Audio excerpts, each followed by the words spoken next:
Hey everybody, I don't think I'm going to have a project video this week unless I get something done really quick, which I kind of doubt it because I'm pretty busy. But it's officially October, which is awesome. My favorite month. Not only am I now another year older, but it's just a beautiful time of the year. I love this time of year. I love the weather. The leaves start changing, and it's one month closer to Christmas, which is my favorite holiday. I don't have a whole lot this week, but one thing that was pestering me for the past couple months is my shop is finally clean. I vacuumed it, cleaned up everything, got everything off my workbench. If you saw my last couple videos, then you saw my workbench was a complete catastrophe, which happens during the summertime for me, especially because I don't get down here that often because I am so busy. And so with things just kind of stack up, you know, I come down and grab a tool and go work on something outside or upstairs, and it just gets thrown back on the workbench. And I'm sure that happens to everybody. So I'm breathing a sigh of relief right now. Having the workbench and the shop completely clean and dust-free is amazing. It definitely makes me want to come down here a lot more. So if you find yourself not wanting to go down to your shop, if your shop is dirty, that might be the reason why. Because that was definitely for me. I've been in here a lot more the past week since I've gotten it cleaned up because I definitely want to be down here. So I guess we'll just kind of start off with, I don't know about anybody else, but in St. Louis, the YMCA throws an annual book fair.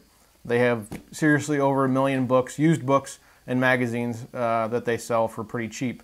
In the last couple days of the event, basically you can fill up one of those copy paper boxes as full as you can get it for 10 bucks. So of course I went there, being the cheapskate I was in the last couple days, and found a few woodworking books. Nothing special.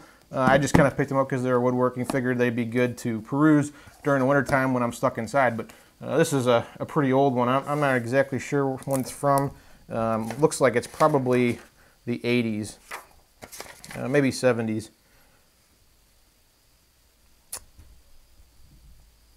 And of course, there's not a date, you know, but it's pretty old. You can just tell by the cover and the style binding and everything. It's probably from the 80s, would be my guess.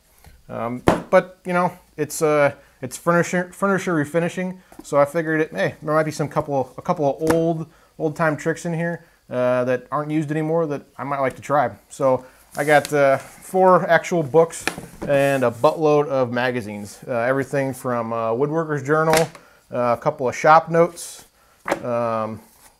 workbench, which I've never seen before, so I'm interested to kind of peruse these to see what's in those. American Woodworker, which is another magazine that I have not read, so interested to see. It might not even be around anymore. This one's from 2006, and this one's 2002. So it might not be around anymore, which might be why I haven't seen it. But the Family Handyman, a few popular woodworkings. This one looks like it's a special mini issue that looks like it's probably from late 80s to early 90s. Be my guess, probably 80s. And then a bunch of wood magazine, everything from the 90s up to the 2000s. I think I even saw a couple of like 89 in there. So those will be a lot of good reading material that I got really cheap.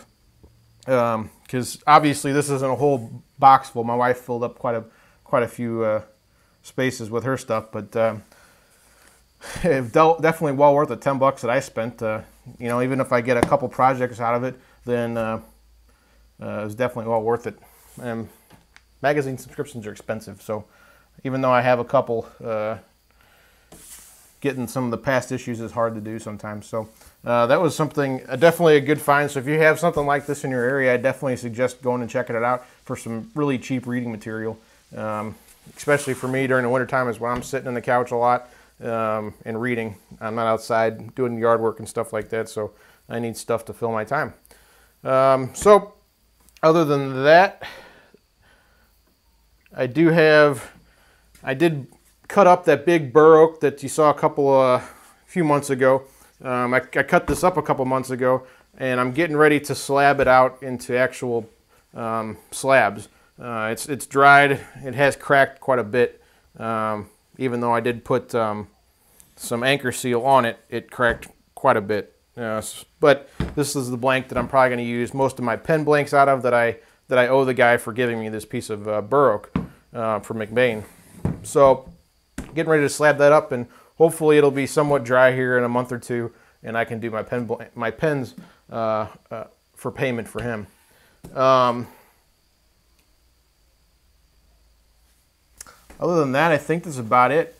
I did notice while I was cleaning that I think this has been the longest period of time that I have not moved anything around in my shop. I haven't moved a tool. I haven't reorganized anything. It's probably been only about 6 months. But for me, that's about that's probably the longest it's been since I've moved something. I seem to always find a better way of doing something, or something that better fits the workshop. But I think I finally have my workshop in a somewhat organized state where I like it. I don't have to move anything around. I like where everything's at. So other than that, I think that's it. I'll talk to you later, guys.